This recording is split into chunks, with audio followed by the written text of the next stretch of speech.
We move along. It is the Jake Asman Show right here on the Sports Map Radio Network. Jake Asman with you till 11 a.m. Eastern Time. And our next guest is one of the funniest comics out there. I first discovered his work right at the beginning of the quarantine.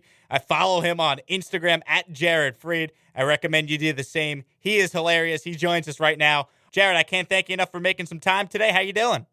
Dude, that's way too nice. I appreciate you. Thank you so much for having me. That was kind of my plan with the world kind of coming apart at the seams. I was like, okay, what do I do? And I was like, I'm going to never get off my phone again. That's my plan. I'm just going to stare at Instagram all day and put out as much stuff that I think is funny as possible. So I'm happy it brought us together. Absolutely. So I want to get to some of the things you post on your Instagram because it's a lot of Bachelor stuff. It's a lot of things I don't get, but I basically understand the show through you. But you said something very interesting right there. Because of the quarantine, because of the pandemic, everyone's lives have pretty much had to change, of course. And you being a comic, you're not able to travel as much as you'd like to. I know you're getting back on the road now, but what has it been like, to go from always being on the road, always traveling to different cities across the country, so all of a sudden your entire career goes upside down with this pandemic? Well, I wish I could say this better, but it sucks. It sucks, and I think it sucks for everybody. But because I love doing stand-up, I love traveling around, and I spent 10 years going on stage every night of the week, multiple times a night. So kind of working on it. So it's weird, and along the way, I was always looking for ways to get my name out there, ways to get Jake Asman to see my stuff. How do I find you in Houston, while I'm sitting in New York working on my craft, working on stand-up? So I've always put stuff out there with the internet. I've always been writing stuff, always been producing stuff. And, podcasting, I started 8 years ago when people were like, what's a podcast? And I'm like, perfect.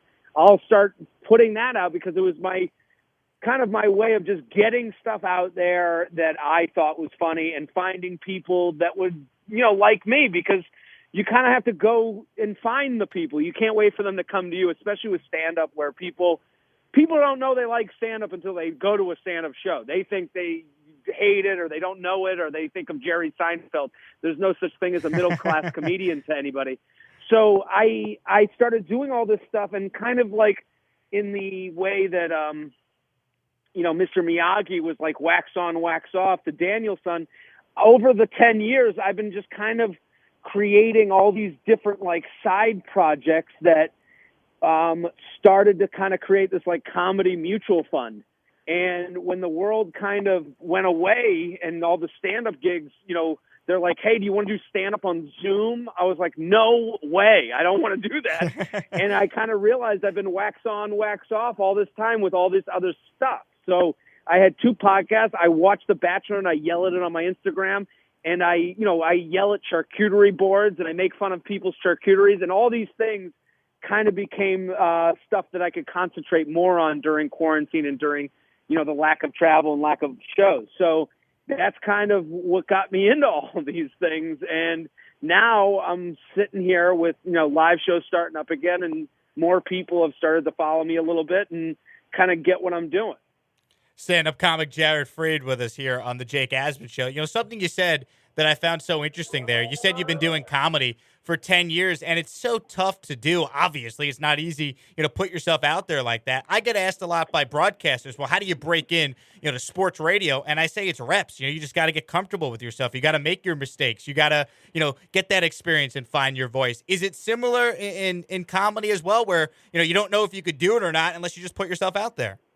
Absolutely. And you don't know if you love it or not until you do it. I think there's a lot of people that are fans and then they try it out and they go, oh, no, this is not what I thought it would be, or this doesn't feel good enough to go through all the bad. And it's like, you're just going to make a lot of mistakes, just like you said. There's a lot of stuff that I put out there that I wouldn't think is funny right now. That's just, the world moves on, time moves on. And it's like, I think the internet is the problem and the solution at the same time. A lot of people you have the ability to screw up very publicly on the internet. And, that's good because you get to try and you get to find people who love you. But at the same time, it's, there's negative to it because you're like, okay, wish I could have taken that one back or done it differently that way. But, that's how you learn. So, and with stand-up especially, like, you have to go on stage. There's no such thing as writing your first 5 minutes. So that's what sucked again about the quarantine is like, by the middle of the summer, I was like, by July, and I hadn't been on stage, in a while, I was like saying things to my girlfriend. I was like, I think that's a bit. And I was like, no, that's just the dumbest thing you've ever said. Like, that's not funny at all. Like, you start to lose those muscles. So, getting back on stage over the summer was good, but also hard because now in New York, we're not allowed inside. I'm performing on every street corner and on top of dumpsters. I'm like a cat in a Disney movie. And that's kind of how you have to work it out. But, that's the hardest part is you have to go on stage to do it. And right now there's precious stage time. We have to talk about your Instagram following. You referenced it, how you are live storying The Bachelor every single week. You have more than 200,000 followers on Instagram alone. How much of that do you attribute to your live commentary of The Bachelor every week, Jared? It's a way. It's funny because I'll do stand up, and I've done a bunch of shows since coming back, and half the audience is there because I yell at The Bachelor or The Bachelorette, and they're like. And it's funny because half of them are sitting there being like, this is a great show. And then in the midway point, I'll say, okay, I love watching The Bachelor. And half the audience will go crazy. and I'm like, what a right turn for someone who had no idea that's something I do. Like, they're sitting here and all of a sudden it becomes a Bachelor discussion group. But I would say it's fun because what I do with The Bachelor, that's just me. I'm yelling at the show in the way I would yell at it at any show or any topic. And it's been great for me because it started that I would live tweet The Bachelor. And then I started doing this thing called Dudes Watching Rom-Coms. And then I was like, where I would yell at rom-coms over my Instagram story. And both of those got a response. But then when I put it together with the live element of watching a show while yelling at it, while it's happening, it kind of really came together for me, and it felt like people were watching the show on the couch with me. So it's been great because, again, just like we're talking about, like cracking a couple eggs, making mistakes, like it started at, I'm just like The Bachelor. Then it became, I'm going to live tweet. Then it became, let me check out this Instagram story and yell at the TV while I hold up my phone.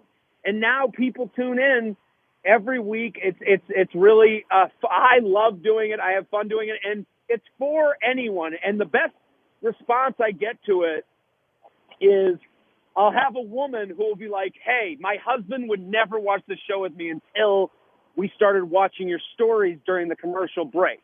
So I like that I'm bringing couples together because a lot of people will say, I hate The Bachelor. And let me say to those people, you're right. It's a stupid show. 30 people for one person. That's a stupid premise.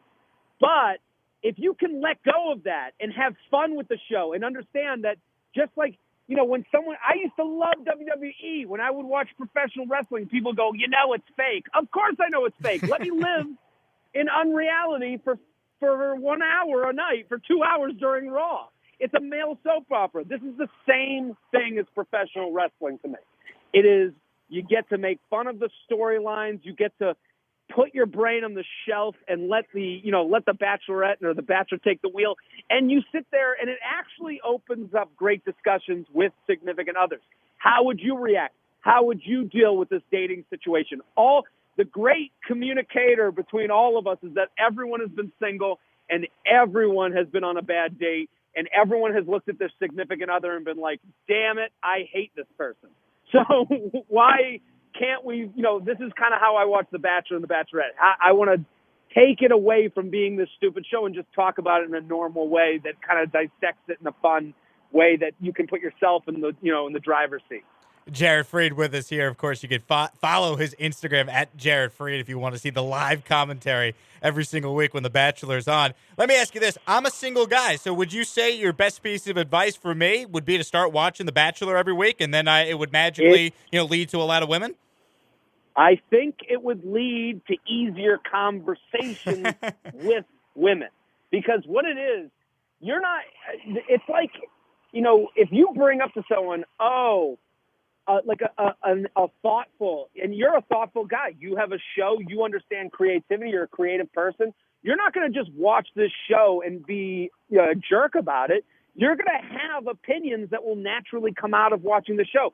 If you look at a woman in a bar and you say, yeah, I've just recently gotten into The Bachelor or The Bachelorette, and I think that Tayshia is a great lead character in comparison to Claire.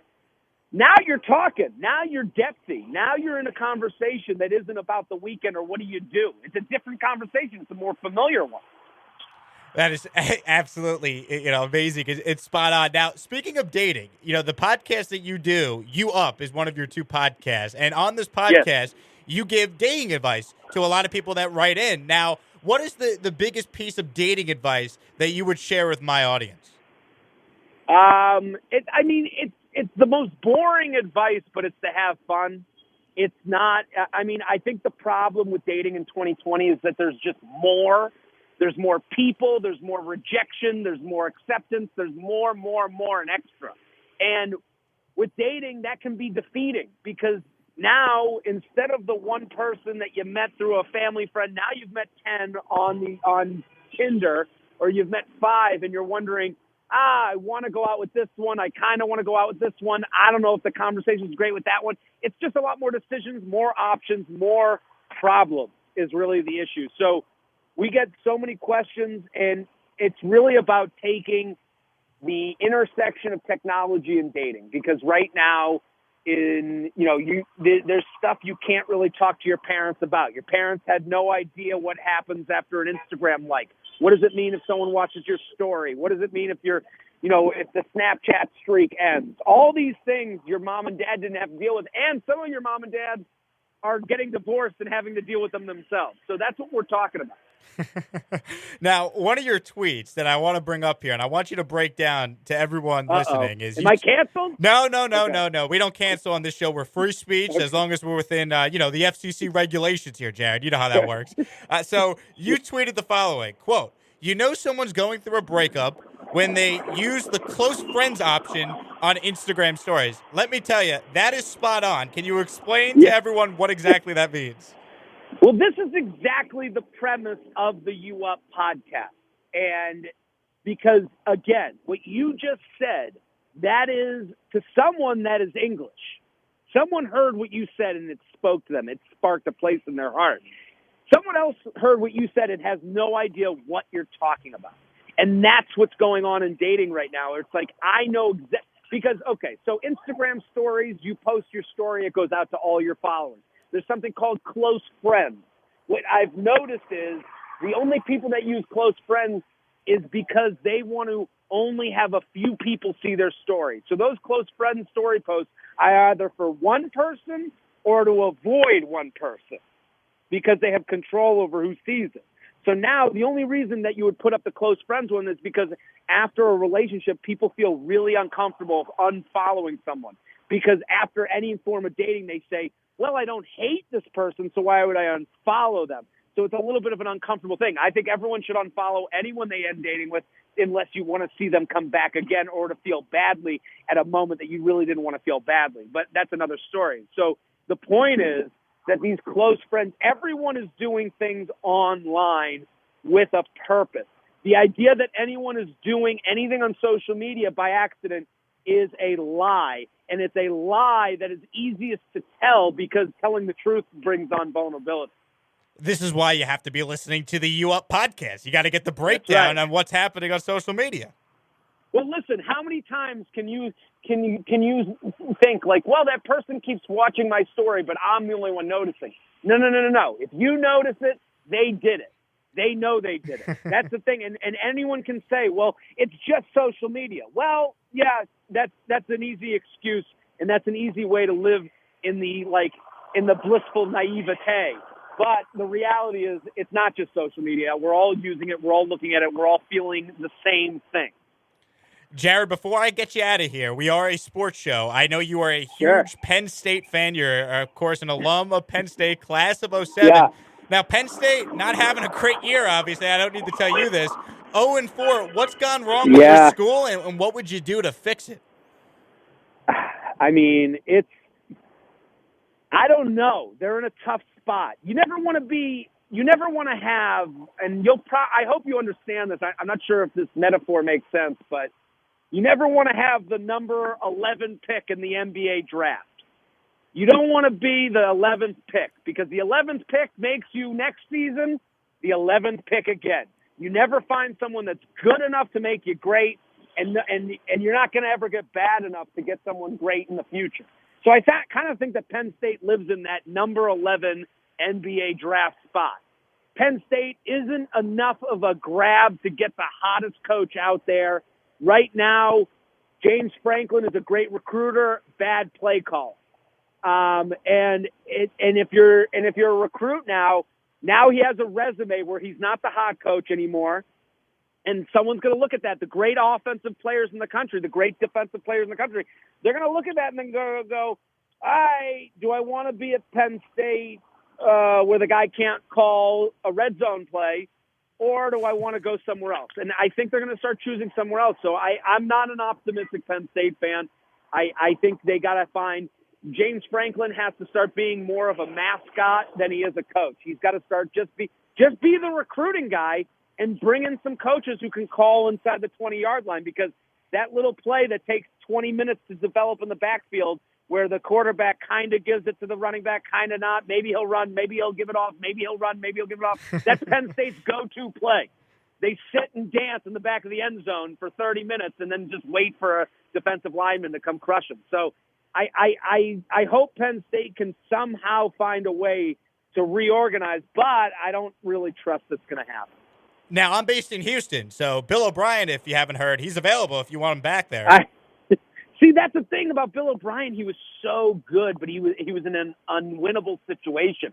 I'm a Patriots guy, too, so I liked how Bill O'Brien came in, but he rubbed people wrong because he didn't do the sing and dance rah-rah. James Franklin is a genius marketer. I call him the T-shirt maker. He makes up a new T-shirt slogan every season. He's better at T-shirt slogans than he is play calling. It's dominate the state. People ate that up. And I'm not from Pennsylvania. I'm not a Penn State lifelong guy. I'm someone who showed up to go to college there. So I think a lot of people, I don't really get as enthusiastic about a T-shirt slogan as some of the other fans do.